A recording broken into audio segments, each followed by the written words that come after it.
What's up everyone, Steve again from RC Tanks and Trucks 24/7. I'm not the biggest 3D printer guy, I don't need them all the time. But I do find a use for them sometimes when I just need something printed, like a little micro SD holder, or like I have here, something for my Max 5 ESC for my Traxxas X Max. Saves me looking for one or finding one or trying to buy one. I can just go to Thingiverse and print my own, even make my own through Google SketchUp. So I do find them very useful. Now this has been out for a little while, the Anycubic I3 Mega. It's a fantastic printer. You probably would have seen some other videos or other reviews about it. Much better than mine. Like I said, I'm no 3D printer expert. So I think as a beginner printer, I think this, the CR10, the Mi Creator that I currently have Mi Creator 2 that I currently have, and this guy, I think it fits the bill because there is not much needed to build them. There's only 8 screws that you need to put the gantry onto the base frame there, and that's about it. But I think enough talking. Let's get cracking, see what's in the box, see how we put it together, see some few prints, and then yeah, we'll wrap it up. So as you can see, it comes really nicely packaged. This was in another box, obviously with stapled, really thick cardboard, and it comes with this nice, you know, 1/2 inch thick protective foam, which is really good. No issues with packaging at all. So you just pull it out of the box. First tab here, we have our instruction manual, several other parts. You have your spool holder there as well, pretty sweet. And the good thing about this, what I've seen on the internet, it only takes, you know, maybe 10 minutes or so to put it together. So here we have the base of the unit, and what I might do, let me get 2 hands and see what else is in here. Okay, so there is the base of the unit. Pretty sweet looking design at the front there. It is a nice touchscreen as well. This paper can be used for leveling, so I guess when you first set the printer up, you can use this to level the paper. Then once you do that, it's got this nice, good thing about this printer, it's got this nice fiber, or not fiber, sorry, material on the glass bed there. So apparently it makes it much easier to print on, and you don't need to put like painter's tape and all that other stuff here like I have on the Mi Creator 2. This is a fantastic printer as well. 160 by 160 by 160 print bed on this guy, where this guy I think has 205 or 210 by 210, something like that, and 205. So it's much bigger. But yeah, so there's that. So let's get that out of the way.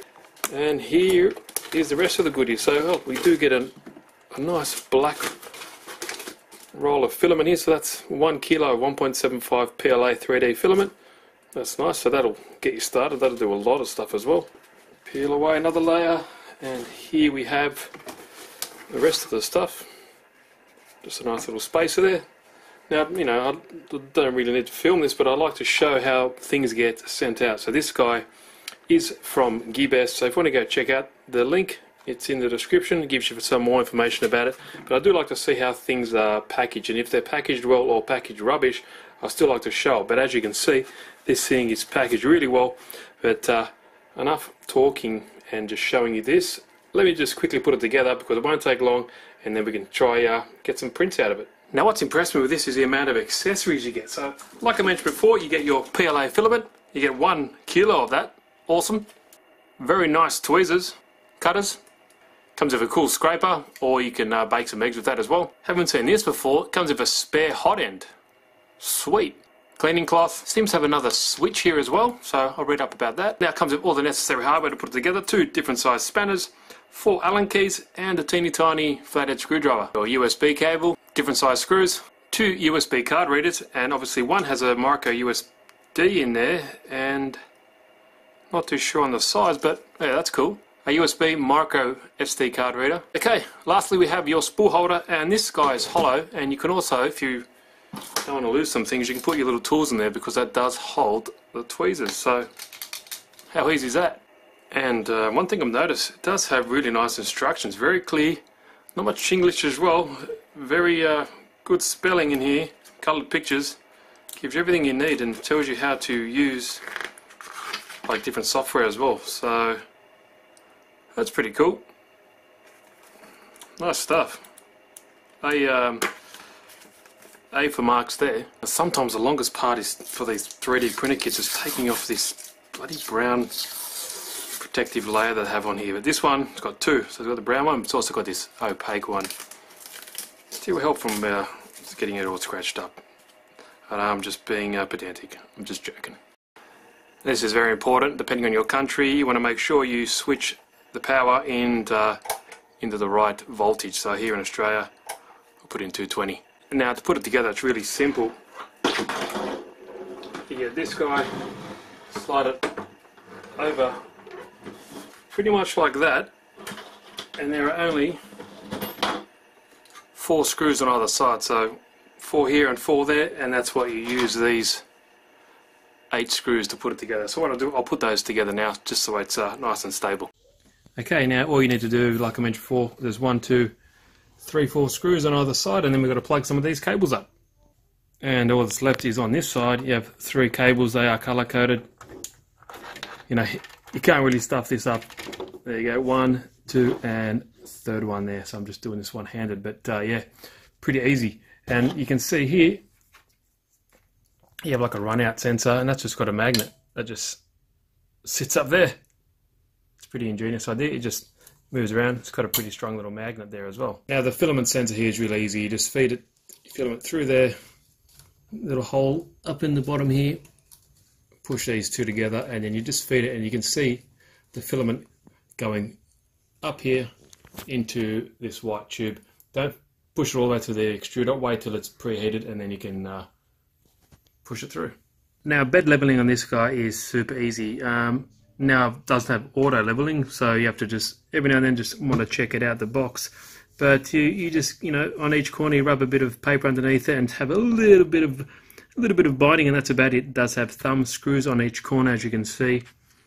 One there, obviously on each corner, and you can just fine tune it. So haven't really had to change much now. So the main thing is you want to turn off the auto steppers, and yeah, there we go. So just a little bit of fine tuning, and then we can get to our first print. And as you can see, here is that kind of surface that you don't need to put anything on there.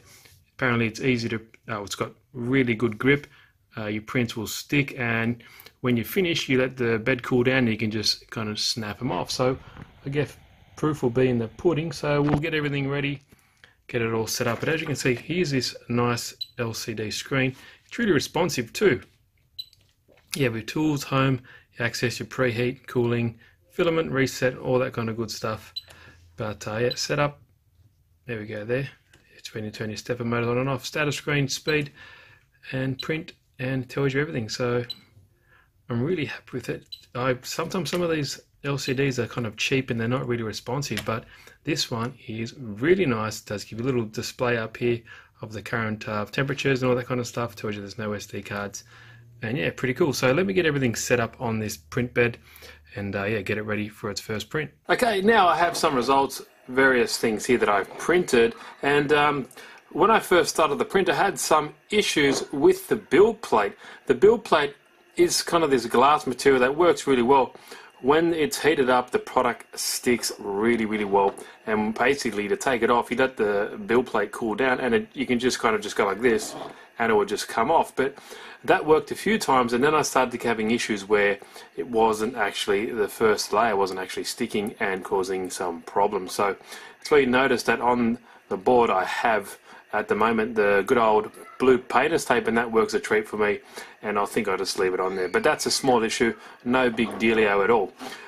When I first started printing I noticed that I had some issues. As you can see here, this contraption is a Max 5 ESC mount for the Traxxas X-Max. It sits on the top rails here and the ESC fits in here, and as you can see there is some stringing there, and I'm not too sure what was going on. So I went into Cura, what the manual says to use, and I just tweaked some of the settings, reset it back to 0 and update it from there. Now I changed some of the retractions distance. I changed it to 5mm, and the retraction speed of 60 milliseconds.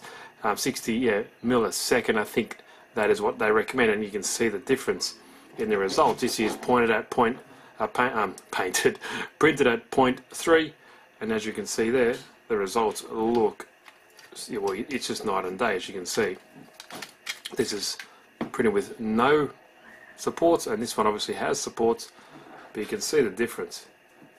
So just tweaking Cura, it's amazing. Print speed was 50, 50, and infill 50, wall speed 50, inner wall speed 50, and only thing that's different is the top and bottom speed is 20. So yeah, travel speed is 100, but there we go. So the retraction certainly does make a difference. So once I figured that out,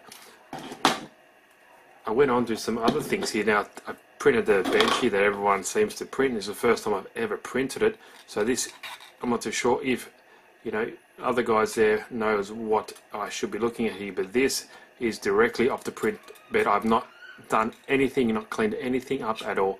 This is at 0.3 and this is at 0.2, just to show you the difference. A little bit of not sure what's going on there, but overall quality seems to be spot on. Like I said, no cleanup at all, hardly any stringing in between these two supports, even around there.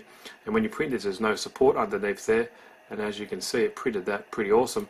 Even at 0.3 here, I think it looks great.